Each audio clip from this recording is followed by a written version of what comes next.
right දෙකේ පාදයේ සංඛ්‍යා දෙකක් එහෙම නැත්නම් ද්විමය සංඛ්‍යා දෙකක් එකතු කරන්න හෝ අඩු කරන්න තිබ්බොත් මොකද්ද කරන්න කියලා අපි බලමු. ඉස්සෙල්ලාම එකතු කිරීමක් තිබ්බොත් මොකද කරන්නේ? right එකතු කරන්න හරි අඩු කරන්න හරි මොකක් කරන්නත් මේ දෙකේ පාදයේ සංඛ්‍යානේ. ඒ හින්දා අපි දෙකේ පාදයේ සංඛ්‍යාවට අදාළ 10 පාදයේ සංඛ්‍යා ටික පොඩ්ඩක් මතක් කරගෙන ඉමු.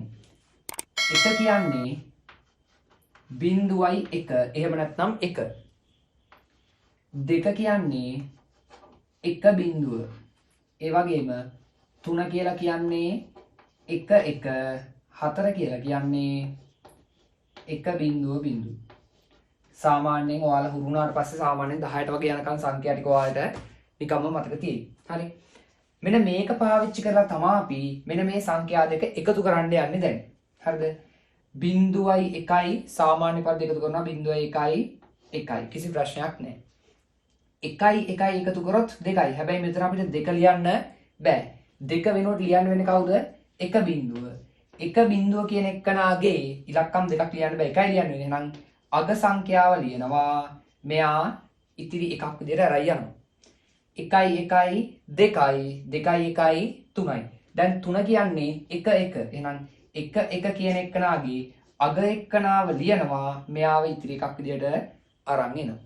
1 බිංදුවයි 1යි ඒ 1 1 බිංදුවයි එකමයි. හරි 1 1 2යි එහෙනම් 2 කියන්නේ ආපහු 1 බිංදුව 1 බිංදුවේ බිංදුව ලියනවා එකක් ඉතිරි 1 1 2යි 2 ලියන්න බෑ 2 වෙනකොට කවුද ලියන්නේ 1 බිංදුව. දැන් අවසාන හින්දා 1 බිංදුව එහෙමම ලියනවා. එහෙනම් 2 කියලා.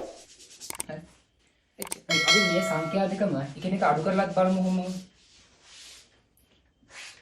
මේක දැන් තියෙන්නේ අඩු කිරීම. හරි. මේ ටික අපිට අවශ්‍ය වෙනවා. බලමු. බිංදුවෙන් එකක් අඩු කරන්න බෑ අපිට. බිංදුවෙන් එකක් අඩු කරන්න බෑ නම් අපි එහා පැත්තෙන් එකක් ගන්නවනේ සාමාන්‍යයෙන්. එහෙනම් මෙතන එක්කනා මෙහෙට ගන්නවා. මෙතන එක්කනා මෙහෙට ගත්තොත් මෙතන ඉතුරු වෙන්නේ බිංදුවයි. නම් මේ එක මෙතෙන්ට ගත්තොත් 1 බිංදුව වෙනවා. 1 බිංදුව කියන්නේ ඇත්තටම කවුද? 2නේ. එහෙනම් දෙකක් තමයි දැන් මෙතන තියෙන්නේ. දෙකෙන් එකක් 1යි. දැන් මෙතන තියෙන බිංදුව. බිංදුවෙන් එකක් අඩු කරන්න බෑ. එහා පැත්තෙන් එකක් ගන්න වෙනවා. එහා පැත්තේ ඉන්නේ 1. එයාගෙන් එකක් මෙහෙට ගත්තොත් මෙතන ඉතුරු වෙන්නේ බිංදුව. 1 ගත්තොත් එහෙනම් මෙතන 1 බිංදුව වෙනවා. ආයෙත් 1 බිංදුව කියන්නේ කවුද? 2. එහෙනම් මෙතන දැන් දෙකක් තියෙනවා. දෙකෙන් එකක් 1යි. දැන් මෙතන බිංදුවෙන් එකක් ආයෙත් අඩු කරන්න තියෙනවා. හැබැයි මෙහා පැත්තෙන් එකක් ගන්න මෙතනක් කවුරුත් නැහැ. මෙතනක් කවුරුත් නැත්නම් අපි මෙතනින් ඉන්නේ ගන්නෙ. එහෙනම් මෙයා බිංදුව වෙනවා. මෙතෙන්ද 1 බිංදුව එනවා. ඒ 1 බිංදුවෙනුත් එකක් එහෙට ගියොත් එහෙම 1 බිංදුව කියන්නේ 2යිනේ දැන්. ඒ දෙකෙන් එකක් මෙහා පැත්තට දෙනවා. ඒතකොට මෙතන ඉතුරු 1යි. මෙතෙන්ද එකක් දුන්නොත් 1 බිංදුව වෙනවා. දැන් 1 බිංදුව කියන්නේ කවුද? 2. දෙකෙන් එකක් 1යි. ඊට පස්සේ මෙතන එකක් ඉතුරුනා. 1 අඩු කිරීම බිංදුව කියන්නේ කවුද?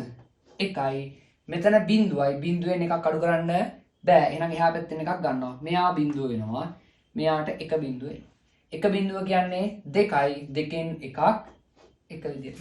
අවසාන උත්තරේ විදියට 1 1 1 1 1 2 වෙනවා.